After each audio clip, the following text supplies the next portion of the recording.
আসসালামু আলাইকুম বন্ধুরা, আশা করি আপনারা সকলে ভালো আছেন। বন্ধুরা, আজ আমি আপনাদেরকে একজন নেককার মেয়ের ওপর আল্লাহর কঠোর শাস্তির গল্প শোনাব। তার কোন পাপের জন্য তার উপর দুনিয়াতেই আল্লাহর আযাব নাজিল হয়েছিল, সেই গল্পটি আজ আপনাদের শোনাব। চলুন শুরু করা যাক। বন্ধুরা, এই ঘটনাটি খুব বেশি পুরনো নয়, কয়েক বছর আগের ঘটনা। পাকিস্তানের একটি গ্রামে এক ইমানদার মহিলা বাস করত। তার একটি মেয়ে ছিল। মেয়েটির নাম ছিল সাবিনা। ওই মহিলা তার মেয়েকে কোরআন শিক্ষা দিত ও দ্বীনি তালিম দিত। তাদের পাশের বাড়িতে একজন ইমানদার ব্যক্তি বাস করতেন। তিনি মসজিদে ইমামতি করতেন এবং ছেলেদেরকে কোরআন ও দ্বীনের শিক্ষা দিতেন। ওই লোকটির স্ত্রীও অনেক নেককার একজন মহিলা ছিলেন। তিনি বাড়িতে মেয়েদেরকে কোরআন হিফজ করাতেন। ওই মহিলার কাছে সাবিনাও কোরআন শিখত। ছোটবেলা থেকে দ্বীনি শিক্ষা এবং নৈতিকতা শিখে সাবিনা বড় হচ্ছিল। তার যখন স্কুলে যাওয়ার বয়স হলো, তখন তার মা তাকে স্কুলে ভর্তি করিয়ে দিলেন। স্কুলের শিক্ষা, বাড়িতে দেওয়া মায়ের শিক্ষা এবং পাশাপাশি কোরআনের শিক্ষা নিয়ে সাবিনা নীতি নৈতিকতা এবং দ্বীনি শিক্ষায় শিক্ষিত হয়ে উঠছিল। কিছুদিন পরে স্কুলে নতুন একটি মেয়ে আসে। মেয়েটির নাম ছিল সুরাইয়া। সে মেয়েটি অনেক বড়লোক ঘরের মেয়ে ছিল। সাবিনার সাথে মেয়েটির বন্ধুত্ব হয়। ধীরে ধীরে তাদের বন্ধুত্ব অনেক গাঢ় হয়ে উঠল।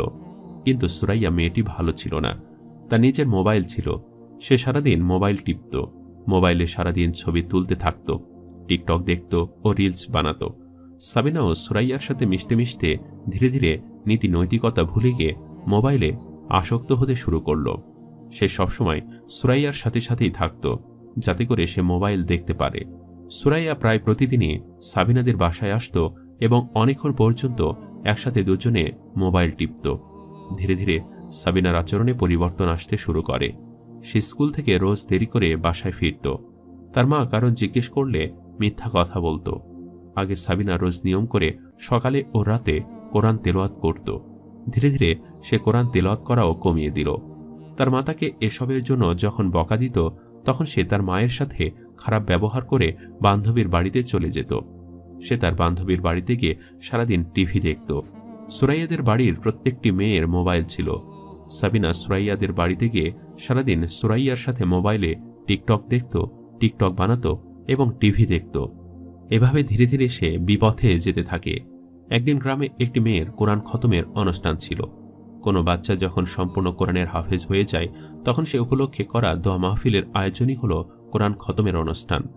সাবিনার মা সাবিনাকে বলল, সাবিনা, আজ গ্রামের একটি মেয়ের কোরআন খতমের অনুষ্ঠান হচ্ছে, তুই সেখানে যা। তখন সাবিনা বলল, না মা, আমার আজ অনেক কাজ আছে, আমি মাহফিলে যেতে পারবো না।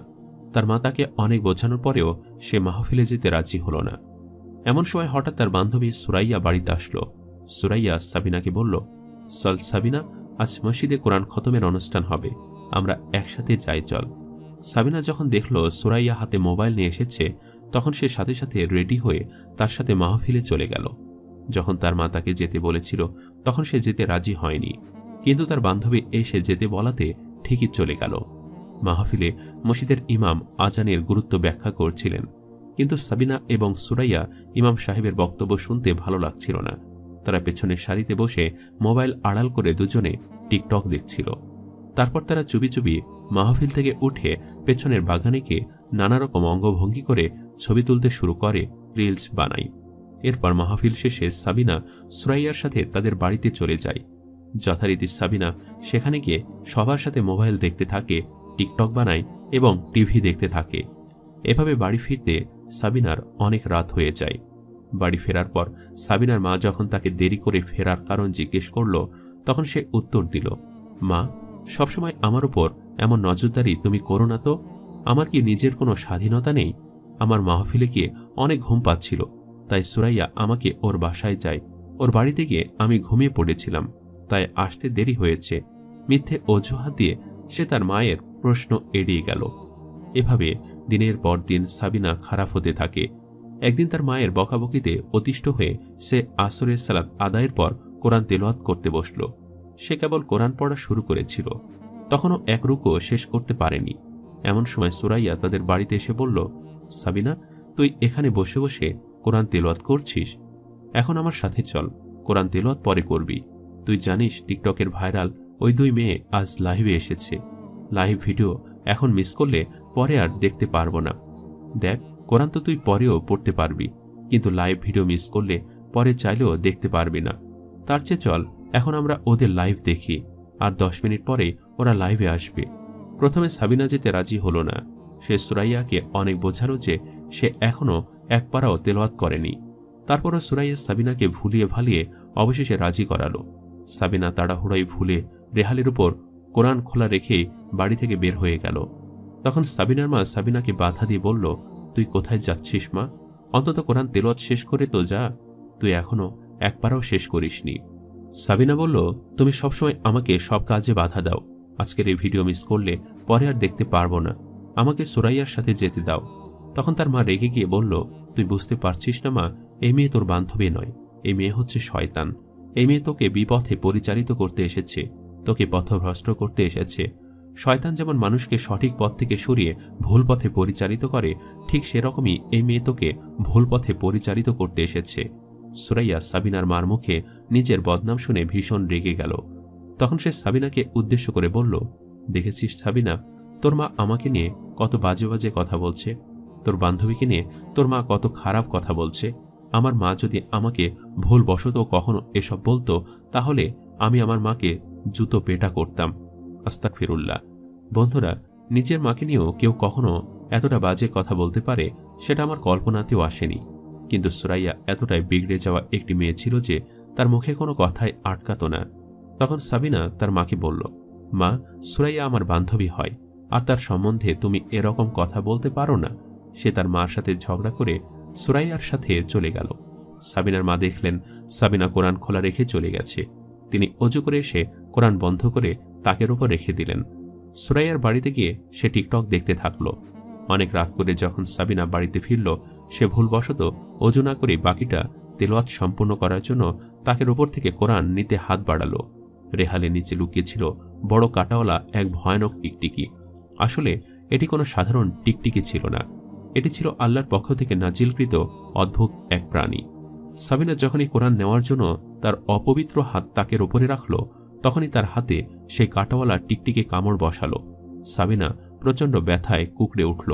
সে চিৎকার করে তার মাকে ডাকতে থাকল, কিন্তু তার মা তার আচরণে অসন্তুষ্ট ছিলেন, তাই তিনি সাবিনার ডাকে গেলেন না।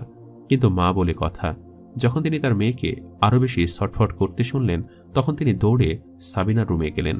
গিয়ে দেখলেন তার মেয়ের সারা শরীরে বড় বড় কাঁটাওয়ালা অদ্ভুত আকৃতির টিকটিকি।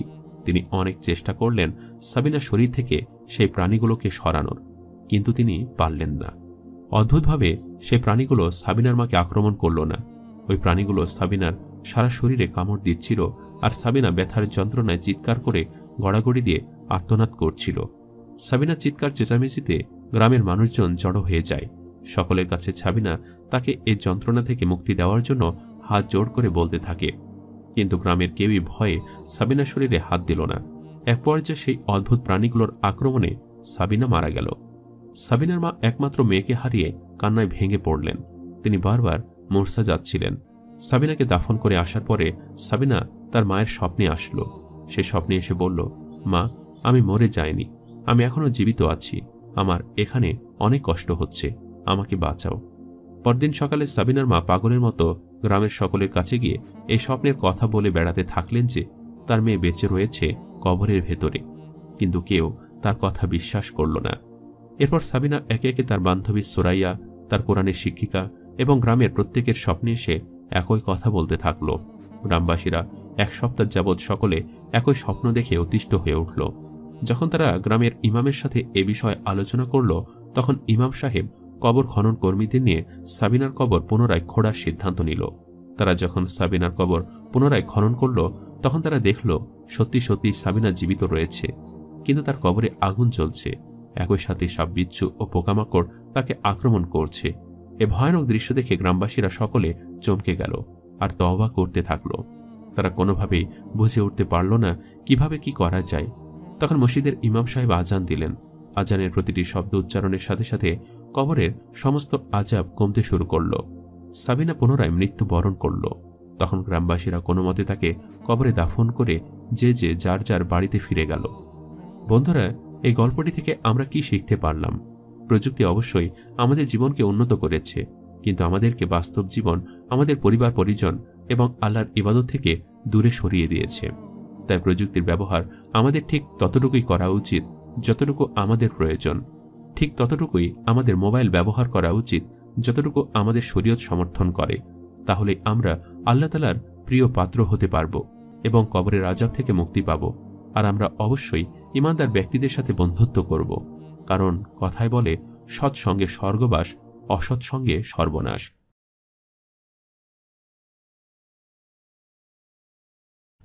একটি গ্রামে এক দম্পতি বাস করত। বিয়ের 15 বছর পার হওয়ার পরেও তাদের কোনো সন্তান হয়নি। ওই মহিলার স্বামী অনেক টাকা খরচ করে অনেক বড় বড় ডাক্তার দেখিয়েছেন, তবুও তারা মা বাবা হতে পারেননি। অবশেষে আল্লাহ তাআলার অশেষ কুদরতে ওই মহিলা দীর্ঘ 15 বছর পরে গর্ভধারণ করে। তাদের একটি ফুটফুটে পুত্র সন্তান হয়। তাদের সন্তান জন্ম নেওয়ার পরে তাদের খুশির কোনো সীমা ছিল না। কিন্তু তাদের ছেলে সন্তানটি ছিল এক চোখের দৃষ্টিহীন। ডাক্তারের মুখে এ কথা শোনা মাত্র শিশুটির মা কান্নায় ভেঙে পড়লেন। ডাক্তার তাদেরকে সান্ত্বনা দিয়ে বললেন, আপনারা চাইলেই এই সমস্যার সমাধান করতে পারেন। যদি আপনাদের দুজনের মধ্যে কেউ একজন একটি চোখ বাচ্চাকে দান করেন, তাহলে সে তার দৃষ্টি ফিরে পাবে। তখন ছেলেটির বাবা বলল, আমি সংসারের একমাত্র উপার্জনকারী ব্যক্তি, আমি যদি আমার চোখ দান করে দেই তাহলে আমি কাজ করতে পারব না। তখন ছেলেটির মা বলল, আমি আমার সন্তানকে চোখ দান করব, আপনি দয়া করে আমার চোখ দিয়ে আমার বাচ্চাকে সুস্থ করে তুলুন। তখন ওই মহিলা তার নিজের একটি চোখ দান করে তার সন্তানকে সুস্থ করে তুলল। এর কিছুদিন পরেই ওই মহিলার স্বামী এক রোড অ্যাক্সিডেন্টে মারা গেলেন। ওই মহিলা ছোট্ট ছেলেটিকে নিয়ে একদম নিঃস্ব হয়ে পড়লেন, কারণ তাদের যা টাকা পয়সা ছিল সবই তার ছেলের চোখের অপারেশনে খরচ হয়ে গিয়েছিল। উপায়ান্তর না দেখে ওই মহিলা মানুষের বাড়িতে কাজ করা শুরু করলেন। ছেলেটির যখন 6 বছর বয়স হল, তখন তিনি তার ছেলেকে শহরের সবচেয়ে উন্নত স্কুলে ভর্তি করালেন। সেই স্কুলের প্রতি মাসের বেতন এবং পরীক্ষার ফি সহ আরও অন্যান্য আনুষঙ্গিক খরচ জোগাতে ওই মহিলা তখন হিমশিম খেতেন। তিনি চেয়েছিলেন তার ছেলে ভালো একটি স্কুলে পড়ালেখা করে মানুষের মতো মানুষ হোক। তিনি তার ছেলেকে ডাক্তার বানাতে চেয়েছিলেন। আগে 2-3টি বাড়িতে কাজ করতেন। ছেলেকে ওই স্কুলে ভর্তি করানোর পরে তিনি 6-7টি বাসায় কাজ করতে শুরু করলেন। ধীরে ধীরে তার ছেলেটি বড় হতে থাকে এবং তার পড়ার খরচও বাড়তে থাকে। ছেলেটি যখন প্রাইমারি স্কুলের গণ্ডি পেরিয়ে হাই স্কুলে গেল, তার পড়ার খরচ আরও বেড়ে গেল। তখন ওই মহিলা 9-10টি বাড়িতে কাজ করা শুরু করলেন। তিনি রোজ তার ছেলেকে স্কুলে দিয়ে আসতেন এবং স্কুল থেকে নিয়ে আসতেন। একদিন ওই ছেলেটির বন্ধুরা ছেলেটির মাকে নিয়ে হাসাহাসি করতে শুরু করল। তারা বলল, তোর মা কানা, দেখতে কুৎসিত, ছেঁড়া জামা পরে আসে। নিজের মায়ের সম্বন্ধে এমন কথা শুনে ছেলেটি খুবই রেগে গেল। সে ভীষণ অপমান বোধ করল। রাগে দুঃখে ওই দিন বাড়িতে ফিরে তার মাকে বলল, মা, তুমি কাল থেকে আমার সাথে আর স্কুলে যাবে না। তুমি এক চোখে দেখতে পাও না। তুমি স্কুলে গেলে আমার বন্ধুরা আমাকে অপমান করে, আমাকে নিয়ে হাসাহাসি করে। আমার এতে খুব লজ্জা লাগে। আর তাছাড়া আমি এখন বড় হয়ে গিয়েছি, আমি একা স্কুলে যেতে পারবো। ছেলের কথা শুনে মা চুপ হয়ে গেলেন আর বললেন, আচ্ছা ঠিক আছে বাবা, তাহলে তুমি কাল থেকে একা স্কুলে যেও, তবে সাবধানে যাবে। ধীরে ধীরে ছেলেটির স্কুল জীবন শেষ হয়ে আসলো। প্রতিটি ক্লাসে সে সর্বোচ্চ নম্বর নিয়ে ভালো ফলাফল করে উত্তীর্ণ হয়েছিল। মা তার ছেলেকে শহরে নিয়ে গিয়ে ভালো একটি কলেজে ভর্তি করালেন। তার ছেলের পড়ালেখার খরচ আরও বেড়ে গেল। এবার তিনি 15টি বাসায় কাজ করা শুরু করলেন। দিনরাত কঠোর পরিশ্রম করে তিনি টাকা রোজগার করতেন। তার ছেলের পোশাক, বই, খাতা কলম, পরীক্ষার ফি, কলেজের বেতন সবকিছু তিনি খুব কষ্ট করে উপার্জন করতেন। ছেলেটি কলেজের গণ্ডি পেরিয়ে মেডিকেল কলেজে ভর্তি হলো। মেডিকেল কলেজেও খুব ভালো রেজাল্ট করে সে বড় একজন ডাক্তার হয়ে গেল। কিন্তু সে আর শহর থেকে ফিরে আসলো না। একদিন সে তার মাকে চিঠি লিখল। চিঠিতে লেখা ছিল, মা, আমি অনেক বড় ডাক্তার হয়ে গেছি। এখন তোমার আর আমাকে কষ্ট করে টাকা পাঠাতে হবে না। এখন আমি নিজের টাকাতে চলতে পারবো। ছেলের এই চিঠি পেয়ে মা খুশিতে আত্মহারা হয়ে গেলেন। তিনি পুরো গ্রামে মিষ্টি বিলালেন এবং তার ছেলে ফিরে আসার জন্য অপেক্ষা করতে থাকলেন। তিনি ভেবেছিলেন তার ছেলে ফিরে আসবে এবং তাকে শহরে নিয়ে যাবে। এই ভেবে তিনি তার ছেলের জন্য অপেক্ষা করতে থাকলেন। অনেকদিন পেরিয়ে গেল, তার ছেলে আসলো না। 6 মাস পর তার ছেলের আরেকটি চিঠি আসলো। চিঠিতে লেখা ছিল, মা, আমি একটি মেয়েকে বিয়ে করেছি। সে শহরের বিশিষ্ট কোটিপতির মেয়ে। একজন বড় ডাক্তারের মেয়েকে আমি বিয়ে করেছি। আমরা অনেক ভালো আছি, তুমি আমাকে নিয়ে চিন্তা করো না। এবারে বয়স্ক মহিলা মোনাজাতে কান্নায় ভেঙে পড়লেন, কারণ প্রতিটি বাবা মারই স্বপ্নে থাকে তার সন্তানকে নিজ পছন্দের মেয়ের সাথে ধুমধাম করে বিয়ে দেওয়ার এবং তার সন্তানের বিয়েতে অনেক আনন্দ করার। তিনিও তাই চেয়েছিলেন। তিনি মনে মনে ভাবলেন, যে ছেলেকে এত কষ্ট করে লেখাপড়া শিখিয়ে প্রতিষ্ঠিত করলাম, সে ছেলেই বিয়ে করার আগে আমাকে একটিবার জানালো না, আমাকে বিয়েতে ডাকলও না। কষ্টবুকে চেপে রেখে ছেলেকে ক্ষমা করে দিলেন। ছেলের মঙ্গলের জন্য আল্লাহর কাছে দোয়া করতে থাকলেন। তিনি ভাবলেন, তার ছেলে হয়তো এবার ছেলের বউসহ তাকে নিয়ে যেতে আসবে। কিন্তু এবারও তার সমস্ত ধারণা মিথ্যে প্রমাণ করে দিয়ে তার ছেলে তাকে নিতে আসলো না। তবু বুড়িমা অপেক্ষা করতে থাকলেন। বছর পেরিয়ে গেল, কিন্তু তার ছেলে ফিরল না। 1 বছর পর তার ছেলের আরও একটি চিঠি আসলো। সে চিঠিতে লেখা ছিল, মা, আমার একটি ছেলে হয়েছে, তুমি দাদি হয়েছ। আমাদের ছেলেটি দেখতে অনেক সুন্দর হয়েছে, সে অনেক ভালো আছে, সুস্থ আছে, আমাদের জন্য দোয়া করো। বুড়িমা তার নাতি হওয়ার খবর পেয়ে খুশিতে আত্মহারা হয়ে গেলেন। তিনি আবারও অপেক্ষা করতে থাকলেন তার ছেলের ফেরার। 3 মাস কেটে গেল, তবু তার ছেলে ফিরে আসলো না। তিনি তার নাতিকে দেখার লোভ আর সামলাতে পারলেন না। এবার তিনি সিদ্ধান্ত নিলেন নিজেই তার ছেলের বাড়িতে যাবেন। তিনি একটি পটলিতে জামাকাপড় গুছিয়ে শহরে যাওয়ার জন্য তৈরি হলেন। চিঠি থেকে ঠিকানা দেখে সকলের কাছে জিজ্ঞেস করে তিনি তার ছেলের বাড়ির সামনে গিয়ে পৌঁছলেন। বাড়ির সামনে দাঁড়িয়ে তিনি অবাক হয়ে গেলেন। মস্ত বড় বহুতল আলিশান বাড়ি। বাড়ির সামনে চকচকে 2টি গাড়ি রাখা। মায়ের আনন্দে 2 চোখ পানিতে ভরে গেল। এই দিনটি দেখার জন্যই তো তিনি সারা জীবন পরিশ্রম করে গেছেন। যখনই তিনি ভেতরে প্রবেশ করতে যাবেন, তখন বাড়ির সামনে থাকা দারোয়ান তাকে আটকে দিয়ে বললেন, কি আপনি এই বাড়িতে কেন ঢুকছেন? তখন তিনি বললেন, এটা আমার ছেলের বাড়ি, আমি আমার ছেলের সাথে দেখা করতে এসেছি, আমাকে যেতে দাও বাবা। দারোয়ান বয়স্ক মহিলার কথা বিশ্বাস করল না। তখন ওই বয়স্ক মহিলা তার পটলি থেকে চিঠি বের করে দারোয়ানকে দেখালেন। দারোয়ান চিঠি দেখার পর ওই বয়স্ক মহিলার কাছে ক্ষমা চেয়ে বলল, আমাকে মাফ করে দিবেন মা, আমি আপনাকে দেখে বুঝতে পারিনি যে আপনি ডাক্তার সাহেবের মা। আপনি ভেতরে যান, ওপরের তলায় স্যার, ম্যাডাম এবং ছোট স্যার থাকেন। আপনি ডান পাশের সিঁড়ি দিয়ে ওপরের তলায় চলে যান। বুড়িমা দোতলায় চলে গেলেন। ঠিক সামনের রুমে তিনি দেখতে পেলেন দোলনাতে একটি ছোট্ট বাচ্চা ঘুমাচ্ছে। তিনি আর নিজেকে আটকে রাখতে পারলেন না। দৌড়ে রুমে ঢুকে ছোট্ট শিশুকে কোলে তুলে নিয়ে শত সহস্র চুম্বন দিয়ে বুকে জড়িয়ে আদর করতে শুরু করলেন। বাচ্চাটির ঘুম ভেঙে গেল। সে চিৎকার করে কাঁদতে শুরু করল। ছেলের মা রান্নাঘর থেকে কান্নার আওয়াজ শুনে ছুটে আসলো। এসে দেখল একজন কানা, ছেঁড়া, শাড়ি পরা, কুৎসিত দেখতে মহিলা তার ছেলেকে বুকে জড়িয়ে রেখেছে। সাথে সাথে সে চিৎকার করে উঠল, ওগো শুনছ, তাড়াতাড়ি এখানে এসো। কি সব চাকর রেখেছ তুমি বাড়িতে? অনুমতি না নিয়েই আমাদের রুমে পর্যন্ত ঢুকে যায়। এই মহিলা নিশ্চয়ই আমার ছেলেকে চুরি করতে এসেছে। ওই মহিলার ছেলে স্ত্রীর গলা পেয়ে দৌড়ে ছুটে আসলো। সে তার মাকে এক পলক দেখে চিনতে পারল। বয়স্ক মহিলা তার ছেলের বউকে বললেন, মা, আমি কোনো কাজের মহিলা নই, আমি তোমার শাশুড়ি, আর এই হচ্ছে আমার নাতি। কিন্তু মহিলার ছেলে নিজের বড়লোক স্ত্রীর সামনে তার মাকে অস্বীকার করল। সে বলল, আপনি কি আবল তাবল বকছেন? আমার কোনো মা নেই, আমার মা অনেক আগেই মারা গেছে। যে ছেলেকে সারা জীবন কঠোর পরিশ্রম করে মানুষ করেছেন, তার মুখে এ কথা শুনে বয়স্ক মহিলা নিজের কানকে বিশ্বাস করতে পারলেন না। তিনি নিজেকে সামলে নিয়ে বললেন, তুমি ঠিকই বলেছ বাবা, আমি তোমার মা নই। আসলে আমারও তোমার মতো দেখতে একটি ছেলে আছে, যাকে আমি অনেক কষ্ট করে মানুষের বাড়িতে কাজ করে টাকা উপার্জন করে ডাক্তার বানিয়েছি। আমি মনে করেছিলাম তুমি হয়তো আমার ছেলে, আমাকে ক্ষমা করে দিও বাবা, আমি চলে যাচ্ছি। বয়স্ক মহিলা সিঁড়ি দিয়ে নেমে সোজা দারোয়ানের রুমে গিয়ে ঢুকলেন। তিনি দারোয়ানকে বললেন, বাবা, তুমি কি আমাকে একটি কাগজ আর কলম দিতে পারো? দারোয়ান বয়স্ক মহিলাকে এক টুকরো কাগজ আর কলম দিল। বয়স্ক মহিলা একটি চিঠি লিখলেন। তিনি দারোয়ানের কাছে পানি খেতে চাইলেন। দারোয়ান যখনই পানি আনতে বাহিরে গেল, তখন তিনি তার গায়ে থাকা ওড়না ফ্যানের সাথে বেঁধে গলায় ফাঁসি দিলেন। দারোয়ান পানি নিয়ে ফিরে এসে এই দৃশ্য দেখে চিৎকার করে উঠল। উপরতলা থেকে ওই মহিলার ছেলে ও তার ছেলের বউ ছুটে আসলো। নিজের মাকে এভাবে ফ্যানের সাথে ঝুলতে দেখে ছেলেটি আর নিজেকে সামলে রাখতে পারল না। সে তার মাকে জড়িয়ে ধরে কান্না করতে শুরু করল। তার স্ত্রী মাটিতে পড়ে থাকা চিঠিটা কুড়িয়ে নিয়ে পড়তে থাকলো। চিঠিটিতে লেখা ছিল, বাবা, ঠিকই বলেছে তোমার বউ, আমি কানা, কিন্তু জানো তো বাবা, আমার এই কানা হওয়ার পেছনেও কোনো না কোনোভাবে কারণটা কিন্তু তুমি।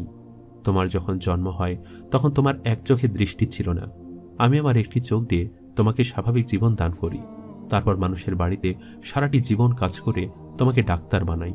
আমি গ্রামে বসে অপেক্ষা করতে থাকি তুমি ফিরে আসবে, আমাকে নিয়ে যাবে, কিন্তু তুমি আসোনি বাবা। অবশেষে যখন তুমি চিঠিতে জানালে আমি দাদি হয়েছি, আমার ছোট্ট নাতিকে দেখার লোভ আমি সামলাতে পারিনি, তাই ছুটে চলে এসেছিলাম তোমার বাড়িতে। কিন্তু এখানে এসে জানতে পারলাম তোমার মা মৃত। হয়তো তুমি তোমার স্ত্রীর সামনে নিজের মান সম্মান হারাতে চাওনি আমার মতো কুৎসিত মহিলাকে মায়ের পরিচয় দিয়ে। তুমি ঠিকই বলেছ বাবা, আমি মৃত। আমি তোমাকে কখনো বদদোয়া দিইনি বাবা। আমি দোয়া করি তুমি জীবনে আরো অনেক উন্নতি করো, অনেক এগিয়ে যাও, আমার নাতিটিকে অনেক ভালো করে মানুষ করো। ইতি, তোমার কুৎসিত মা। চিঠিটি পড়ে ওই মহিলা ছেলে আর ছেলের বউ অঝরে কাঁদতে থাকলো। দুজনেই তার পা ধরে বারবার ক্ষমা চাইতে থাকলো, কিন্তু তখন আর কোনো রাস্তা ছিল না তার ফিরে আসার।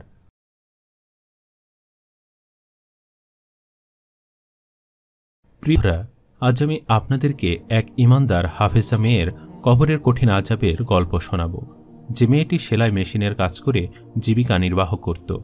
কি এমন পাপ সে করেছিল যার কারণে মৃত্যুর পর তার এমন কঠোর শাস্তি হয়েছিল, যা জানার জন্য এই ভিডিওটি অবশ্যই শেষ পর্যন্ত দেখবেন। এক গ্রামে সাবিনা নামে একটি মেয়ে তার মার সাথে বাস করত। তার বাবা সে অনেক ছোট থাকতেই মারা গিয়েছিল। সাবিনা কোরআনের হাফেজা ছিল। সে খুবই পরিশ্রমী একটি মেয়ে ছিল। সাবিনা খুব ভালো দর্জির কাজ জানত, তবে সাবিনা কখনোই কোনো খোলামেলা পোশাক বানাতো না। সে সবসময় নিজেও শালীন পোশাক পরত আর গ্রামের মহিলাদেরকেও বানিয়ে দিত। এভাবে সে জীবিকা নির্বাহ করত। সাবিনার মা তাকে খুব ভালোবাসতেন। তার মাও বেতের তৈরি, মাটির তৈরি জিনিসপত্র বানাতেন আর সেগুলো বাজারে গিয়ে বিক্রি করতেন। আর সাবিনা বাড়িতে দর্জির কাজ করত। এভাবে কাজ করে টাকা জমিয়ে সাবিনার মা একজন ভালো ছেলের সাথে সাবিনাকে বিয়ে দিয়ে দিলেন। সাবিনার মা মেয়ের বিয়ে দেওয়ার সময় বলেছিলেন, একটি মেয়ে ছাড়া এই দুনিয়াতে আমার আর কেউ নেই, তাই আমি চাই আমার মেয়ে এবং মেয়ে জামাই আমার বাড়িতেই থাকুক। সাবিনা শ্বশুরবাড়ির লোকেরাও এতে আপত্তি করেননি। সাবিনা বিয়ের পর নিজের মায়ের বাড়িতেই থাকতে লাগল। সাবিনা তখনও দর্জির কাজ করত। বছর ঘুরতে সাবিনার সন্তান সম্ভবা হল। এমন সময় তার স্বামীর চাকরি চলে গেল। সাবিনার স্বামীর নাম ছিল সোহেল। সোহেল সাবিনাকে অনেক ভালোবাসত। সে রোজ কাজ খুঁজতে যেত, কিন্তু কোনো কাজই সে খুঁজে পাচ্ছিল না। একদিন সাবিনার ফুলের মতো একটি মেয়ে হল। সাবিনা তার মেয়ের নাম রাখল সাবিহা। সেদিন সকলের মনে আনন্দের বন্যা বয়ে গেল। সাবিনার স্বামী গ্রামের প্রতিটি ঘরে জিলাপি বিতরণ করল। মেয়ের জন্মের সাথে সাথেই সোহেলের চাকরিও হয়ে গেল। যেখানে ফাতিমার স্বামীর কাজ হয়েছিল সেখানকার মালিক খুবই কঠোর ছিল। যখন সাবিহা কিছুটা বড় হলো তখন সাবিনা আবারও দর্জির কাজ শুরু করল। এভাবে বেশ আনন্দেই তাদের দিন কাটছিল। কিন্তু হঠাৎ তাকে জীবনে নেমে আসলো ঘোর অন্ধকার। সাবিনাদের কাঠের দোতলা বাড়ি ছিল। একদিন সাবিনা সিঁড়ি দিয়ে নিচতলায় নামতে গিয়ে সিঁড়ি থেকে পড়ে তার মাথা ফেটে গেল। তার মাথা থেকে প্রচুর রক্তপাত হচ্ছিল। মেয়ের এই অবস্থা দেখে সাবিনার মা জ্ঞান হারালেন। গ্রামের কয়েকজন ছেলেকে দিয়ে সোহেলকে খবর পাঠানো হলো। সেদিন ছুটির দিন ছিল, তবুও সোহেল সেদিন কাজে গিয়েছিল কিছু বাড়তি টাকা কামানোর জন্য। সে ভেবেছিল এই টাকা দিয়ে সে সাবিনার জন্য অনেকগুলো চানাচুর কিনে নিয়ে যাবে, কারণ সাবিনা চানাচুর খেতে খুব ভালোবাসত।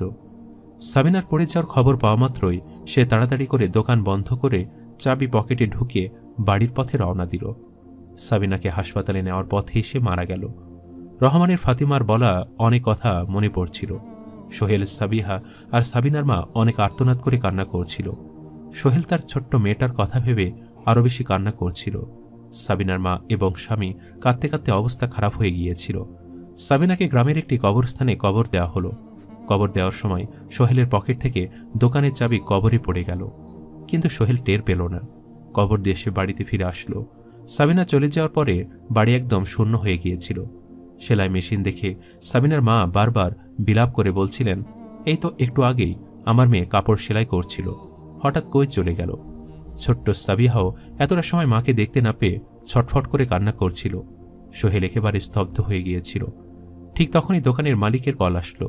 সে বলল, কালকে সকালে তাড়াতাড়ি এসে দোকান খুলবে। এ কথা শুনে সোহেল প্যান্টের পকেটে হাত দিয়ে দেখল দোকানের চাবি নেই। সোহেল খুব ঘাবড়ে গেল, কারণ তার মালিক ছিল খুবই বদমেজাজি। তাই সে এটাও সাহস করে বলতে পারল না যে চাবি কোথাও হারিয়ে গেছে। সে বলল, আমি কাল সকালে দোকান খুলব। অনেক ভাবনা চিন্তার পর তার মনে হলো চাবি হয়তো কবরের মধ্যে পড়ে গিয়েছে। তখন রাত 1টা বাজছিল। সাবিহা তার নানির কাছে ঘুমিয়েছিল। সোহেল রাত 1টা বাজে কবরস্থানে চলে গেল। অনেক ভয় ছিল তার মনে। এর আগে কখনো এত রাতে সে কবরস্থানে আসেনি। ভয় তার বুক ধুকপুক করছিল। হাঁটতে হাঁটতে সে তার স্ত্রীর কবরের কাছে পৌঁছে গেল। তারপর কোদাল দিয়ে কবর খুঁড়তে শুরু করল। তখনই কবরস্থানে দারোয়ান তাকে ধরে ফেলল। কাছে থেকে দেখার পর দারোয়ান সোহেলকে চিনতে পারলেন। সোহেল দারোয়ানকে বুঝিয়ে বলল, ভাই, আমার স্ত্রীকে দাফন করার সময় আমার পকেট থেকে অনেক গুরুত্বপূর্ণ চাবি কবরের মধ্যে পড়ে গিয়েছে। দয়া করে আপনিও আমাকে চাবিটা খুঁজতে সাহায্য করুন। এই কথা শুনে দারোয়ান সাহায্য করতে রাজি হল। সম্পূর্ণ কবর খোঁড়ার পর তারা ভয়ে কাঁপতে শুরু করল। দারোয়ান তাড়াতাড়ি করে কবরে মাটি চাপা দিতে শুরু করল। দারোয়ান বলল, তোমার স্ত্রী কেমন মহিলা ছিল যে তার কবরে এত আযাব হচ্ছে? তুমি বরং নতুন কোনো চাবি বানিয়ে নাও। এই কবর থেকে চাবি খুঁজে বের করা অসম্ভব। নিজের ভালোবাসার মানুষটির কবরে এমন ভয়াবহ আযাব দেখে সোহেল কাঁদতে কাঁদতে বাড়িতে ফিরে গেল। সাবিনার মা এত রাতে সোহেলকে বাড়ি ফিরতে দেখে জিজ্ঞেস করল, বাবা, কি হয়েছে? তুমি এভাবে কাঁদছ কেন? আর এত রাতে তুমি কোথায় গিয়েছিলে? রহমান বলল, আজ সাবিনাকে কবর দেওয়ার সময় আমার পকেট থেকে দোকানের চাবিটা কবরের ভেতর পড়ে যায় আম্মা। তাই সেই চাবি খুঁজতে আমি কবরস্থানে গিয়েছিলাম। কিন্তু সেখানে গিয়ে আমি যা দেখলাম তার জন্য আমি মোটেও প্রস্তুত ছিলাম না। যখন আমি চাবি খোঁজার জন্য ফাতিমার কবর খুঁড়লাম, আমি আমার চোখে বিশ্বাস করতে পারছিলাম না। আম্মা, সাবিনার কবরে অনেক কঠিন আযাব হচ্ছিল। তার ঠোঁটের ওপর দাউ দাউ করে আগুন জ্বলছিল, আর সে যন্ত্রণায় ভয়ঙ্করভাবে চিৎকার করছিল। তার অন্যান্য অঙ্গ প্রত্যঙ্গ ঠিকই ছিল, শুধু তার ঠোঁটের ওপরে আগুন জ্বলছিল। আম্মা, আমি বুঝতে পারছি না যে ঠোঁট দিয়ে সে সবসময় আল্লাহর জিকির করত। মেয়ের কবরে আযাবের কথা শুনে সাবিনার মা অনেক কান্নাকাটি করলেন সারা রাত। ফজরের সময় তিনি সোহেলকে বললেন, তুমি মসজিদে গিয়ে ইমাম সাহেবকে সবকিছু বলো। আমার বিশ্বাস তিনি আমাদেরকে অবশ্যই সাহায্য করবেন। সোহেল মসজিদে চলে গেল।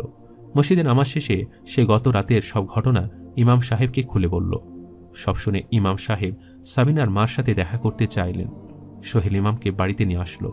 ইমাম সাহেব সাবিনার মাকে জিজ্ঞেস করলেন, সাবিনা কি কখনো কারোর আমানত তা নিজের কাছে রাখত, যেমন জামা বানানোর পর বেঁচে যাওয়া ছোট কাপড় বা সুতা? সাবিনার মা বলল, না, সে তো সবকিছু ফেরত দিয়ে দিত, আর যেটুকু কাপড় তার প্রয়োজন হতো সেটুকু সে কাস্টমারদের থেকে চেয়ে নিত। তখন ইমাম সাহেব বললেন, একটু ভেবে বলুন, যতটুকু আমি সাবিনাকে চিনি, কারো দুর্নাম বা গীবত করার মেয়ে সাবিনা নয়। তাই আমার মনে হয় এখানে আমানত নিয়ে কিছু একটা হয়েছে। আসলে ইমাম সাহেব আগে থেকে সাবিনাকে চিনতেন। তার কাছে সাবিনা কোরআন হিফজ করেছিল। ইমাম সাহেব বললেন, আপনি আরও জোর দিয়ে ভেবে বলুন তো, এমন কোনো অপরাধ যার সম্বন্ধ সাবিনার মুখের সাথে? সাবিনার মা বলল, সাবিনা কেচি ব্যবহার না করে দাঁত দিয়ে সুতা কেটে সেই সুতা চাবাত। তাকে আমি অনেকবার বুঝিয়েছি যে এভাবে সুতায় ঠোঁট কেটে যেতে পারে, কিন্তু তার অভ্যাস বদলায়নি। ইমাম সাহেব বললেন, তার এই শাস্তি মুখ দিয়ে সুতা কাটার কারণে হয়েছে। সেলাই করার পর অবশিষ্ট কাপড়ের সাথে সুতার একটি ছোট্ট টুকরাও ওই ব্যক্তির আমানত হিসাবে গণ্য হয়, যে জামা বানানোর জন্য মজুরি দেয়। তাই জামা বানানোর পর অবশিষ্ট কাপড়ের সাথে কাপড়ের সুতাও ফিরিয়ে দেওয়া অপরিহার্য। এখন আপনারা তার আত্মার মাগফিরাতের জন্য দোয়া করুন। আর যারা সাবিনার কাছে জামা বানাতে দিত, তাদের সাথে দেখা করে তার এই অপরাধের জন্য ক্ষমা চেয়ে নিন। তারপর তিনি মা সেসব মহিলাদেরকে তার বাড়িতে রাখলেন যারা ফাতিমার কাছে জামা বানাতে দিত, আর তাদের সবার কাছে সাবিনার এই অভ্যাসের কথা বলে সাবিনাকে ক্ষমা করে দিয়ে তার আত্মার মাগফিরাতের জন্য দোয়া করতে বললেন। কিন্তু তাদের দৃষ্টিতে এটা তো কোনো গুনাহ ছিলই না। কিন্তু যে জিনিস আমাদের কাছে সামান্য, আমলনামায় তা অনেক ভারী হয়। অতঃপর সেই মহিলারা সাবিনাকে মাফ করে দিয়ে চলে গেল। ওই রাতে সোহেল পুনরায় সাবিনার কবর খুঁড়ল। তারা দেখল সাবিনা কবরে একদম সহি সালামতে আছে, আর তার লাশ থেকে সুগন্ধ ভেসে আসছে। চাবিও কবরের ভেতরে ছিল। সোহেল চাবি তুলে নিয়ে কবর পুনরায় বন্ধ করে দিল। বাড়ি ফিরে এসে সোহেল তার শাশুড়িকে সব কথা খুলে বলল। সাবিনার মা আল্লাহর শুকর আদায় করলেন। এই অলৌকিক ঘটনা যখন গ্রামবাসীরা জানতে পারল, তখন তারা সকলে আমানতের ব্যাপারে খুবই সচেতন হয়ে উঠল। কারোর কাছে কারোর ক্ষুদ্রাতি ক্ষুদ্র জিনিস থাকলেও তারা তা যত দ্রুত সম্ভব ফিরিয়ে দিত। সোহেল, সাবিহা আর সাবিহার নানি তারা সবসময় সাবিনাকে মনে করত। তারা চলে যাওয়ার পরেও কেউ তাকে ভুলে যায়নি। সে তার ভালো চরিত্রের জন্য আজও সবার হৃদয়ে বেঁচে আছে। হয়তো সে এখন জান্নাতে আছে, কারণ তার অপরাধের শাস্তি ইতোমধ্যে সে ভোগ করেছে। দেখতে গেলে তো এটি সামান্য একটি বিষয় যে ছোট্ট একটি সুতার টুকরা দাঁত দিয়ে সে কেটেছিল। অধিকাংশ সময় দর্জিরাই অনেক সময় এরকম ভুল করে ফেলে। তাদের কাছে আমার অনুরোধ, আপনারা আর কখনো এরকমটা করবেন না। ছোট্ট একটি সুতার টুকরো আমানতের অংশ, আর তার হিসাবও আমাদেরকে দিতে হবে। তাই আমাদের আজকের এই ভিডিও তাদের উদ্দেশ্যে যারা দর্জির কাজ করেন। যদি আপনারাও এই ধরনের ভুল করে থাকেন, তাহলে দয়া করে আর করবেন না। কখনো আমানতের খেয়ানত করবেন না। আশা করি আমাদের আজকের এই গল্প থেকে আপনারা শিক্ষা গ্রহণ করতে পেরেছেন। আর যারা আমানত রক্ষা করে না তারাও এই ভিডিও দেখে হয়তো আমানতের গুরুত্ব বুঝতে পারবেন।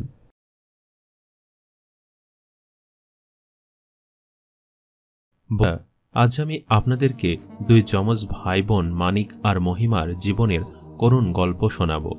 কিভাবে একজন নিঃসন্তান মহিলা তার সতীনের সন্তানদেরকে মেরে ফেলেছিল তার নির্দয় কাহিনী জানার জন্য অবশ্যই ভিডিওটি শেষ পর্যন্ত দেখবেন। অনেক বছর আগের কথা, পাকিস্তানের একটি গ্রামে শাহজালাল নামে এক জমিদার ছিলেন। ধন সম্পদের তার কোনো কমতি ছিল না, শুধুই অভাব ছিল একটি সন্তানের। তার স্ত্রী জুলেখা বেগম খুবই ধনী ঘরের মেয়ে ছিল। বিয়ের দীর্ঘ 10 বছর অতিবাহিত হওয়ার পরেও আল্লাহ তাআলা তাদেরকে সন্তান সুখ দেননি। শাহজালাল গ্রামের গণ্যমান্য ব্যক্তিদের মধ্যে একজন ছিলেন। গ্রাম পঞ্চায়েতের সকল ফয়সালাও তার মতামতের ভিত্তিতেই হতো। তাদের জীবনে অর্থ সম্মানের কোনো কমতি ছিল না, কিন্তু এক সন্তানের অভাবে শাহজালাল সবসময় কষ্টে থাকতেন। একদিন তার এক বন্ধু তাকে পরামর্শ দিলেন দ্বিতীয় বিয়ে করার। অনেক ভেবেচিন্তে তিনি দ্বিতীয় বিয়ে করলেন। তার দ্বিতীয় স্ত্রীর নাম ছিল ফাতেমা। সে খুবই দরিদ্র ঘরের মেয়ে ছিল। ফাতেমা দরিদ্র ঘরের মেয়ে হওয়ায় জুলেখা সবসময় ফাতেমার সাথে খারাপ ব্যবহার করত, তাকে খোঁটা দিত আর স্বামীর কাছেও ফাতেমার নামে নানান ধরনের অভিযোগ করত। কিন্তু ফাতেমা ছিল খুবই কোমল স্বভাবের অধিকারী। সে সবকিছু সহ্য করেও সংসার করে যাচ্ছিল। আল্লাহ তাআলা না জানি কি পরিকল্পনা ছিল। দ্বিতীয় বিয়ের 2 বছর অতিক্রান্ত হওয়ার পরেও ফাতেমার কোনো সন্তান হল না। এবার শাহজালাল আরও চিন্তায় পড়ে গেলেন। এদিকে তার প্রথম স্ত্রী তার দ্বিতীয় স্ত্রীর ব্যাপারে তার মগজে এতটাই তিক্ততা ঢুকিয়ে দিয়েছিল যে তিনি তার দ্বিতীয় স্ত্রীকে বাড়ি থেকে বের করে দিলেন। আলিশান অট্টালিকার পাশেই ছোট্ট একটি কুঁড়ে ঘরে তিনি তার দ্বিতীয় স্ত্রীকে রাখলেন। ওই ঘুপচি ঘরে থাকতে ফাতেমার খুব কষ্ট হতো, তবুও সে কষ্ট করে ওই ঘরেই থাকত আর আল্লাহর ইবাদত করত। একদিন শাহজালাল কোনো এক কাজে দূরের শহরের উদ্দেশ্যে যাত্রা করছিলেন। প্রতিমধ্যে তিনি এক বৃদ্ধকে শুয়ে থাকতে দেখলেন। তিনি জানতেন না উনি ছিলেন অনেক বড় একজন পীর। ওই পীর বছরের 12 মাস ঘুমাতেন আর 12 মাস জেগে থাকতেন। শাহজালাল ঘোড়া থামিয়ে হেঁটে গিয়ে পীর সাহেবের কাছে বসলেন। শাহজালাল জানতেন না যে ওই দিনই পীর সাহেবের ঘুমের 12 মাস পূর্ণ হয়ে গিয়েছিল। ওই দিনই ছিল তার জেগে ওঠার দিন। শাহজালাল পীর সাহেবের পাশে বসে তার পা টিপে দিতে থাকলেন। এমন সময় পীর সাহেবের ঘুম ভেঙে গেল। ঘুম থেকে উঠে তিনি যখন শাহজালালকে তার খেদমত করতে দেখলেন, তিনি ভাবলেন এই মানুষটি বোধ হয় দীর্ঘ সময় ধরে তার সেবায় নিয়োজিত রয়েছে। তিনি শাহজালালের ওপর খুবই সন্তুষ্ট হলেন। তিনি কোমল কণ্ঠে শাহজালালকে জিজ্ঞেস করলেন, কে তুমি বাবা? শাহজালাল নিজের পরিচয় দিলেন। তখন পীর সাহেব জিজ্ঞেস করলেন, তোমাকে দেখে মনে হচ্ছে তুমি মনের মধ্যে খুব চাপা কষ্ট বহুদিন ধরে বয়ে বেড়াচ্ছ। কেমন মুশকিল যা তোমাকে এরকম নিরাশ করে দিয়েছে? তখন শাহজালাল বললেন, হুজুর, আল্লাহর রহমতে আমার ধন সম্পদ ঐশ্বর্যের কোনোই কমতি নেই, শুধু একটি সন্তানের অভাব। বিয়ের 10 বছর পরেও প্রথম স্ত্রীর থেকে কোনো সন্তান পাইনি।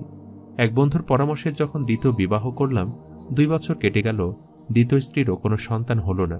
আমার মৃত্যুর পর হয়তো কোনো বংশধর আমি রেখে যেতে পারবো না। এই কথা বলে শাহজালাল কান্নায় ভেঙে পড়লেন। তখন পীর সাহেব বললেন, এত অল্পতেই ভেঙে পড়ো না বাবা, নিশ্চয় আল্লাহ পরম করুণাময়। এখান থেকে কিছুটা সামনে গেলেই তুমি একটি আপেল গাছ দেখতে পাবে। সেই গাছ থেকে 2টি আপেল পেড়ে নিয়ে এসো। পীর সাহেবের কথা মতো শাহজালাল আরও কিছুটা সামনে এগিয়ে গেলেন। তারপর আপেল গাছ থেকে 2টি আপেল পেড়ে পীর সাহেবের কাছে নিয়ে আসলেন। পীর সাহেব শাহজালালকে বললেন, এই 2টি আপেল নিয়ে গিয়ে তুমি তোমার 2 স্ত্রীকে খেতে দিবে। ইনশাল্লাহ আল্লাহর রহমতে তোমার 2 স্ত্রী মা হবে। এই কথা শুনে শাহজালাল খুবই খুশি হলেন। সে পীর সাহেবের অনেক শুকরিয়া আদায় করল। তারপর আপেল 2টি নিয়ে ঘোড়া ছুটিয়ে সে বাড়ির উদ্দেশ্যে রওনা দিল। বাড়িতে গিয়ে তিনি তার প্রথম স্ত্রীকে আপেল 2টি দিয়ে সব কথা খুলে বললেন। তারপর পুনরায় কাজের উদ্দেশ্যে বাড়ি থেকে বের হয়ে গেলেন। তিনি তার প্রথম স্ত্রীকে একটি আপেল খেতে আর আরেকটি আপেল তার দ্বিতীয় স্ত্রী ফাতেমাকে দিয়ে আসতে বলেছিলেন। কিন্তু তার বাড়ি থেকে বের হয়ে যাওয়া মাত্র জুলেখা বলল, বয়সের সাথে সাথে ওনার জ্ঞান বুদ্ধিও লোপ পেয়েছে।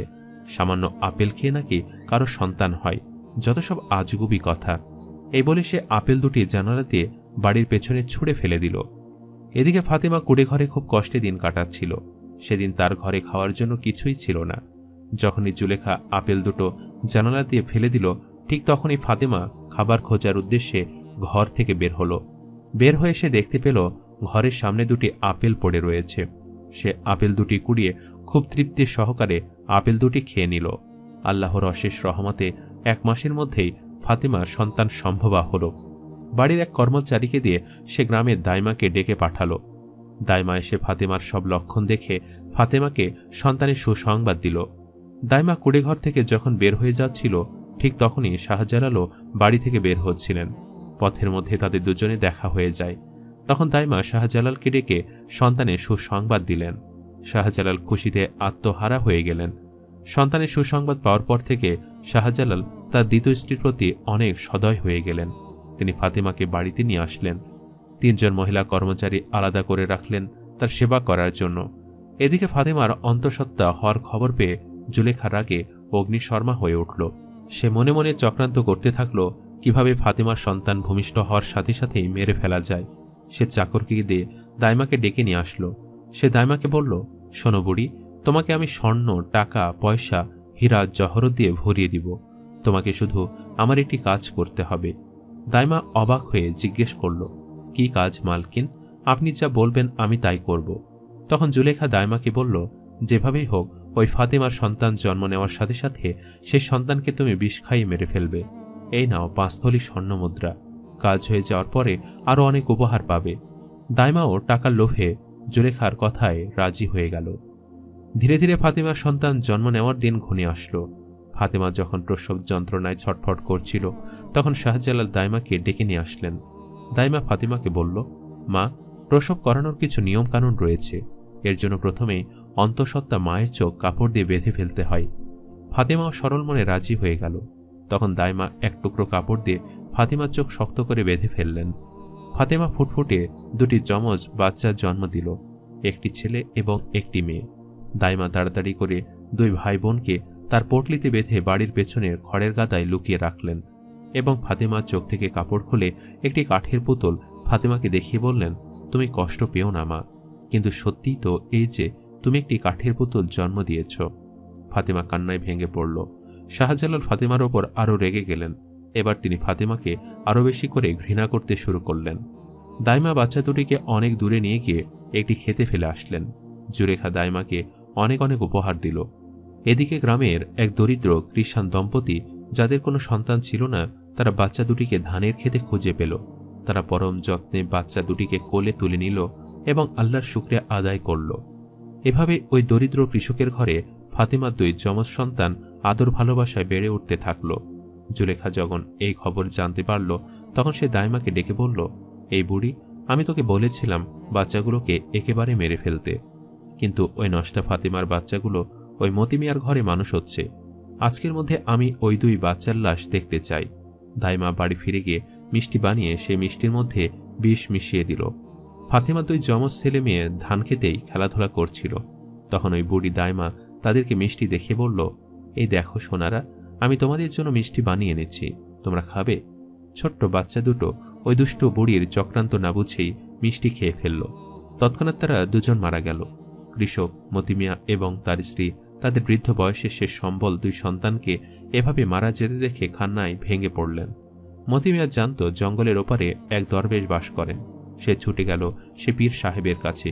ইনি সেই পীর যার সাথে যাত্রাপথে শাহজালালে দেখা হয়েছিল। মতিমিয়া যখন পীর সাহেবকে গিয়ে সব কথা খুলে বলল তখন পীর সাহেব তার নিজের একটি আঙ্গুল কেটে ফেললেন এবং রক্তগুলো একটি শিশিতে ভরে মতিমিয়াকে দিয়ে বললেন, এই বোতলে রক্তগুলো তুমি তোমার 2 বাচ্চার গায়ে ছড়িয়ে দিবে, তারা জীবিত হয়ে যাবে ইনশাআল্লাহ। মতিমিয়া রক্ত নিয়ে গিয়ে তার 2 সন্তানের শরীরে ছড়িয়ে দিল। তৎক্ষণাৎ দুজনেই হাসতে হাসতে উঠে পড়ল, যেন তারা এতক্ষণ ঘুমিয়েছিল। এত ক্ষতি করার পরেও জুলেখা ক্ষান্ত হল না। সে দাইমাকে পুনরায় ডেকে পাঠালো এবং বলল, আমি তোকে বলেছিলাম বাচ্চা দুটোকে মেরে ফেলতে, তাহলে এখনো বেঁচে কি করে আছে? ওই বুড়ি বলল, কিন্তু আমি তো কালই 2 জনকে বিষ মেশানো মিষ্টি খাইয়ে মেরে ফেলেছিলাম। জুলেখা রেগে গিয়ে দাইমাকে চড় মেরে বলল, আমি তোকে শেষবারের মতো সুযোগ দিচ্ছি, এবার যদি তুই ওদেরকে একেবারে মেরে না ফেলতে পারিস তাহলে আমি তোকে মারব। জুলেখার কথা শুনে দাইমা ভীষণ ভয় পেয়ে গেল। সে বাড়িতে গিয়ে মতিচুরের লাড্ডু বানিয়ে তাতে বিষ ছড়িয়ে দিল। তারপর আগের দিনের মতোই বাচ্চা দুটিকে গিয়ে মিষ্টি সাধল, কিন্তু এবার দুই ভাই বোনের কেউই মিষ্টি খেতে রাজি হল না, কারণ তাদের মনে ছিল আগের দিন তাদের এই বুড়ির দেওয়া মিষ্টি খেয়ে বুকে অনেক যন্ত্রণা হয়েছিল। কিন্তু ওই দুষ্টু বুড়ি জোর করে বাচ্চা দুটোকে লাড্ডু খাইয়ে দিল, সাথে সাথে বাচ্চা দুটো আবার মারা গেল। এবার যখন মতি মিয়া পীর সাহেবের কাছে ছুটে গেল, তখন পীর সাহেব বললেন, তুমি 3টি কবর খুঁড়ে প্রথমটিতে তোমার মেয়েকে, দ্বিতীয়টিতে তোমার ছেলেকে এবং তৃতীয়টিতে আমাকে দাফন করো। মতি মিয়া পীর সাহেবের কথা মতো কাজ করলেন। সাথে সাথে মেয়েটির কবর থেকে একটি গোলাপ গাছ বেড়ে উঠল।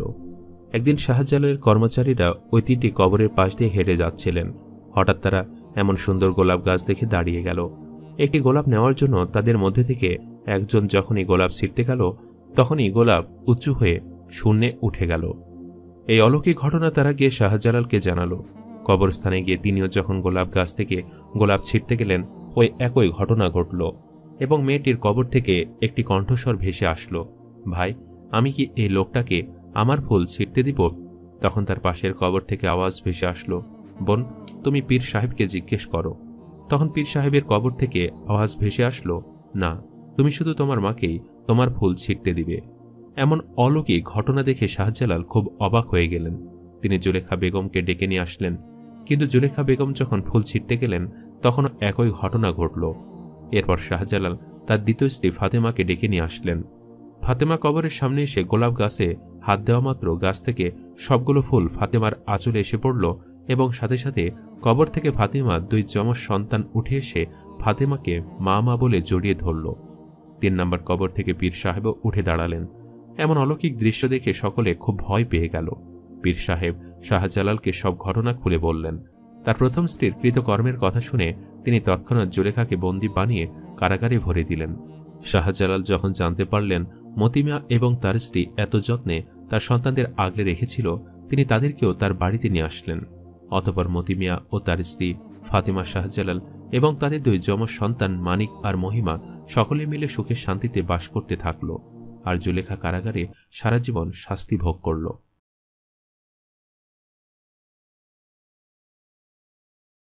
একনায় এসেছে যে খন্দক যুদ্ধের প্রাক্কালে বিশ্বনবী হযরত মুহাম্মদ সাল্লাল্লাহু আলাইহি ওয়াসাল্লাম ও সাহাবীরা মিলে মাটি খনন করছিল। তখন সাহাবীরা মিলে মাটি খনন করতে করতে একটি বিশাল পাথরের খণ্ড পায়, যে পাথরের খণ্ডটি তারা ভাঙতে পারছিল না।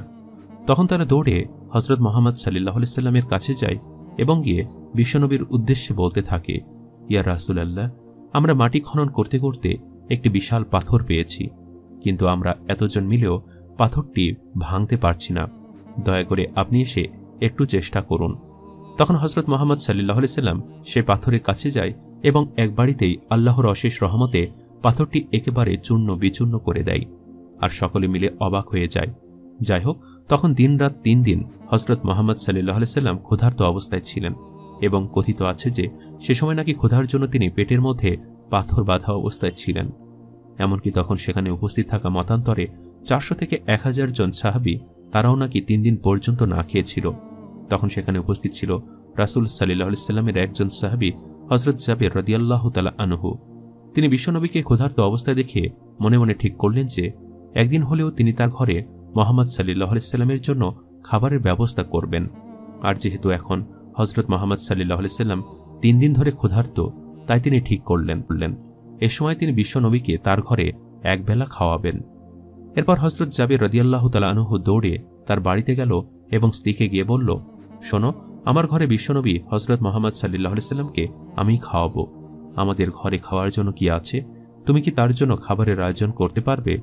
তখন জাবের রাদিয়াল্লাহু তাআলা আনহুর স্ত্রী ঘরে ছুটে গেল এবং ঘর থেকে 1 পেয়ালা জবের গুঁড়ো এনে তার স্বামীর সামনে রাখল এবং স্বামীর উদ্দেশ্যে বলতে লাগলো, এ ঘরে শুধুমাত্র এতটুকু জবের গুঁড়ো আছে। তখন জাবের রাদিয়াল্লাহু তাআলা আনহু তার স্ত্রীর উদ্দেশ্যে বলতে লাগলো, বেশ, তাহলে তুমি এই জবের গুঁড়োগুলো দিয়েই রুটি তৈরি করো, আমি কি বিশ্বনবীকে দাওয়াত দিয়ে আসি। তখন জাবের রাদিয়াল্লাহু তাআলা আনহু বিশ্বনবীর কাছে আসলেন এবং এসে বলতে লাগলেন, ইয়া রাসূলুল্লাহ, আপনি তো 3 দিন ধরে ক্ষুধার্ত, আমি আপনার জন্য কিছু খাবারের ব্যবস্থা করেছি, আপনি কি আমার দাওয়াত গ্রহণ করবেন? তখন হযরত মুহাম্মদ সাল্লাল্লাহু আলাইহি ওয়াসাল্লাম তার উদ্দেশ্যে বলতে লাগলো, তুমি আমাদের জন্য কি তৈরি করেছো? তখন জাবের রাদিয়াল্লাহু তাআলা আনহু চিন্তায় পড়ে গেলেন এবং মনে মনে চিন্তা করতে লাগলেন, শুধু রুটি দিয়েই তো আর খাওয়ানো যাবে না, তাহলে আমি কি করতে পারি? তখনই তার মনে হলো তাদের ঘরে তো একটি বকরি রয়েছে। অতঃপর জাবের রাদিয়াল্লাহু তাআলা আনহু রাসূল সাল্লাল্লাহু আলাইহি সাল্লামের উদ্দেশ্যে বলতে লাগলো, ইয়া রাসূলুল্লাহ, আমার স্ত্রী আপনাদের জন্য কিছু রুটি এবং বকরির মাংস রান্না করবে। তখন রাসূল সাল্লাল্লাহু আলাইহি সাল্লাম তার সাহাবীদের উদ্দেশ্যে বলতে লাগলো, শোনো সাহাবীরা, আজ আমরা জাবেরের ঘরে খাবার খাবো। এ কথা শুনে জাবের রাদিয়াল্লাহু তাআলা আনহু কিছুটা চিন্তিত হয়ে পড়লেন। তিনি মনে মনে চিন্তা করতে লাগলেন, এখানে না হলেও কমপক্ষে 400 থেকে 1000 জনের মতো সাহাবী আছে, এতজনের খাবার আমি কি করে তৈরি করব? তখন জাবের রাদিয়াল্লাহু তাআলা আনহু রাসূল সাল্লাল্লাহু আলাইহি সাল্লামের উদ্দেশ্যে বলতে লাগলো, আমি তো শুধু আপনাকে দাওয়াত করেছি, এতজন সাহাবীকে খাওয়ানোর সামর্থ্য তো আমার নেই।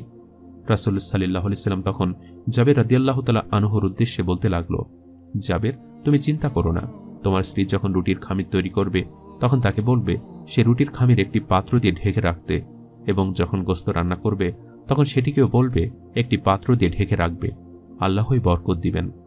যাই হোক, সাহাবী হযরত জাবের দয়াল নবীজিকে ঘরে দাওয়াত করলেন। নবীজি সাল্লাল্লাহু আলাইহি সাল্লাম সাহাবীর দাওয়াত কবুল করলেন। হযরত জাবের খুশিতে আত্মহারা হয়ে বাড়িতে চলে গেলেন। বাড়িতে গিয়ে স্ত্রীকে খোঁজ খবরটা দিলেন আর মেহমানদারির জন্য প্রস্তুতি নিতে লাগলেন। বড় ছেলে আব্দুল্লাহকে নিয়ে খাসি জবাই করে অন্য কাজে যখন হযরত জাবের ঘর থেকে বাহিরে গেলেন, ইতিমধ্যে হযরত জাবেরের ছোট ছেলে ঘুম থেকে উঠে খাসি তালাশ করতে লাগলো। বড় ভাই তাকে জানা খাসিটিকে জবাই করা হয়েছে। ছোট ভাই বায়না ধরল, খাসি কিভাবে জবাই করে আমাকে তা দেখাও। অগত্যা বড় ভাই ছুরি হাতে করে ঘরের পেছনে গিয়ে বলল, এখানে খাসি জবাই করা হয়েছে। ছোট ভাই জানতে চাইল কিভাবে। বর্ণনা করে বোঝাতে না পেরে অবশেষে বড় ভাই বলল, তাহলে তুমি মাটিতে শুয়ে পড়ো, আমি তোমাকে দেখাই। ছোট ভাই মাটিতে শোয়ার পর বড় ভাই তার গলায় ছুরি চালিয়ে জবাই করার নমুনা দেখাতে গিয়ে ছোট ভাইকে সত্যি সত্যি জবাই করে ফেলল। বড় ভাই যখন দেখল ছোট ভাইয়ের গলা থেকে রক্ত গড়িয়ে পড়ছে, সে ছটফট করতে করতে একসময় নিস্তেজ হয়ে গেছে। তখন বুঝল ব্যাপারটি কি ঘটেছে। আতঙ্কিত হয়ে সে নিকটবর্তী এক খেজুর গাছের চূড়ায় উঠে আত্মগোপন করে রইল। এদিকে হযরত জাবের পুত্রদের খোঁজে বাড়ির পেছনে এসে ছোট ছেলের অবস্থা দেখে থমকে গেলেন। অতঃপর তাকে বুকে করে স্ত্রীর কাছে গিয়ে বললেন, তাড়াতাড়ি একটি কম্বল নিয়ে এসো, বাচ্চাটিকে শুইয়ে দেই। স্ত্রীর রক্তমাখা সন্তানের লাশ দেখে চিৎকার করে কাঁদতে লাগলেন। কিন্তু স্বামী হযরত জাবের তাকে সান্ত্বনা দিয়ে বললেন, আজ আমাদের শোক প্রকাশ করার দিন না, আমাদের দুঃখ দেখলে নবীজিও দুঃখিত হবেন, অতএব ধৈর্য ধারণ করো, কষ্ট হলেও মুখে হাসি ফুটিয়ে তোলো। তারপর তারা দুজনে মিলে ছোট ছেলেকে কম্বল মোড়ে রান্নাঘরের পেছনে রেখে আসলেন। স্ত্রী রান্নার কাজে মন দিলেন। হযরত জাবের বের হলেন বড় পুত্র আব্দুল্লাহর খোঁজে। বাড়ির পেছনে গিয়ে ছেলের নাম ধরে জোরে ডাক দিলেন।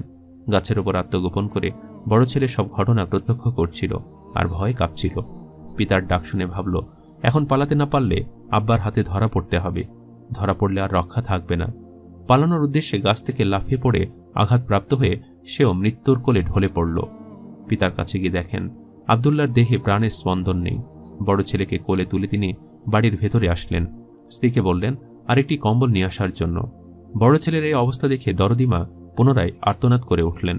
স্বামী তাকে পুনরায় সান্ত্বনা দিয়ে বললেন, ধৈর্য ধরো, আজ আমাদের দুঃখ প্রকাশের দিন না, আজ আমাদের পরম আনন্দের দিন। দয়াল নবীজি অল্প কিছুক্ষণের মধ্যেই আমাদের ঘরে তাশরিফ আনবেন। তারপর দুজনে মিলে বড় ছেলের লাশও কম্বলে মুড়ে ছোট ছেলের লাশের পাশে রাখলেন। স্বামী স্ত্রী তাদের চোখের পানি মুছে মুখে হাসি ফুটিয়ে তোলেন। হযরত জাবের বাড়ির সামনে দাঁড়িয়ে নবীজির আগমনের অপেক্ষা করতে লাগলেন। অল্পক্ষণের মধ্যে নবীজিকে উঠের পিঠে করে আসতে দেখা গেল। হযরত জাবের রাদিয়াল্লাহু তাআলা আনহু আনন্দে আত্মহারা হয়ে দৌড়ে গিয়ে স্ত্রীকে নবীজির আগমনের সংবাদ দিলেন এবং পুনরায় তিনি দৌড়ে বাড়ির সামনে চলে এলেন। নবীজির উটের কাছে গিয়ে তাকে বাড়ি পর্যন্ত এগিয়ে আনলেন। নবীজি জাবেরের ঘরের সামনে উট থামিয়ে তার ডান পা মোবারক মাটিতে রাখলেন, বাম পা মোবারক এখনও নামাতে বাকি। এমন সময় জিবরাইল আলাইহিস সালাম আল্লাহর পক্ষ হতে নির্দেশ নিয়ে উপস্থিত হয়ে বললেন, ইয়া রাসূলুল্লাহ, আল্লাহ আপনাকে জাবেরের ছেলেদেরকে সঙ্গে নিয়ে খানা খেতে বলেছেন। অতঃপর নবীজি সাহাবায়ে কেরামকে নিয়ে জাবেরের ঘরে তাশরিফ নিলেন। তাদের সামনে জাবের দস্তরখানা বিছিয়ে দিলেন, তার স্ত্রী খাবার বেড়ে দিলেন আর তিনি সেগুলো এনে মেহমানদের সামনে হাজির করলেন। তারপর তিনি নবীজিকে আরজ করলেন, ইয়া রাসূলুল্লাহ, দয়া করে খানা শুরু করুন। নবীজি বললেন, হে জাবের, তোমার ছেলেরা কোথায়? তাদেরকে ডাকো। হযরত জাবের বললেন, ইয়া হাবিবুল্লাহ, আপনি দয়া করে খেয়ে নিন, ছেলেদেরকে আমি পরে ডাকবো। হযরত রাসূল সাল্লাল্লাহু আলাইহি সাল্লাম পুনরায় বললেন, তোমার ছেলেদের ডেকে নিয়ে এসো, তাদেরকে সাথে নিয়ে খানা খাবো। হযরত জাবের ও তার স্ত্রী হাত জোড় করে পুনরায় আরজ করলেন, ইয়া রাসূলুল্লাহ, আপনি খানা খেয়ে নিন, আমরা তাদেরকে ডেকে দিচ্ছি। তখন নবীজি বললেন, হে জাবের, এইমাত্র জিবরাইল ফেরেশতা আমাকে আল্লাহর নির্দেশ জানিয়ে গেলেন আমি যেন তোমার ছেলেদেরকে সাথে নিয়ে খানা খাই। নবীজির এই কথা শুনে হযরত জাবের ও তার স্ত্রী আর ধৈর্য ধারণ করতে পারল না। তারা চিৎকার করে কেঁদে কেঁদে সমস্ত ঘটনা খুলে বললেন। তখন নবীজি হযরত জাবের রাদিয়াল্লাহু তাআলা আনহুকে বললেন, তোমার ছেলেদের কাছে গিয়ে বলো আল্লাহর নবী তাদেরকে ডাকছেন। হযরত জাবের নবীজির নির্দেশ মোতাবেক ছেলেদের লাশের সামনে গিয়ে তা বললেন। সঙ্গে তারা দুজন আল্লাহু আকবার বলে উঠে নবীজির কাছে দৌড়ে চলে গেল। অথবা নবীজি আল্লাহর নির্দেশ মোতাবেক হযরত জাবেরের 2 সন্তানকে নিয়ে খানা খেলেন। যদিও এই ঘটনাটি নিয়ে বিভিন্ন হাদিস বিশারদদের মধ্যে এটির বিশুদ্ধতা নিয়ে তর্ক বিতর্ক রয়েছে, তবে আমাদের প্রিয় নবী হযরত মুহাম্মদ সাল্লাল্লাহু আলাইহি ওয়াসাল্লাম যে ঘরে খাবার খেতেন আল্লাহ তাআলা সে ঘরে অবশ্যই বরকত দিতেন এবং তিনি তার জীবন দশাতে অনেক মুজিজা দেখিয়েছিলেন। তবে তার জীবনের সবথেকে বড় মুজিজা হলো আল কোরআন, যেটা হলো মানবজাতির হেদায়েতের একমাত্র পথ এবং একমাত্র কল্যাণ। নিজের জীবনে কোনো মুসলমান ব্যক্তি যদি রাসূলের আদর্শ মেনে চলে এবং কোরআনকে ধারণ করে তাহলে অবশ্যই তার স্থান হবে জান্নাত। আর যারা নিজেদের জীবনকে রাসূলের আদর্শে সাজাতে পারবে না তাদের স্থান হবে জাহান্নাম। আল্লাহ তাআলা আমাদের সবাইকে রাসূলের সুন্নত মেনে চলা তৌফিক দান করুক এবং রাসূলে পাক হযরত মুহাম্মদ সাল্লাল্লাহু আলাইহি ওয়াসাল্লামের উসিলায় উত্তম হেদায়েত দান করুক। আমিন। সম্মানিত দর্শক, ভিডিওটি আপনাদের কাছে কেমন লেগেছে তা আমাদের কমেন্ট করে অবশ্যই জানাবেন। আর সবাই আমাদের সাথেই থাকবেন। আজ তাহলে এই পর্যন্তই। আপনারা ভালো থাকবেন, সুস্থ থাকবেন। আল্লাহ হাফেজ।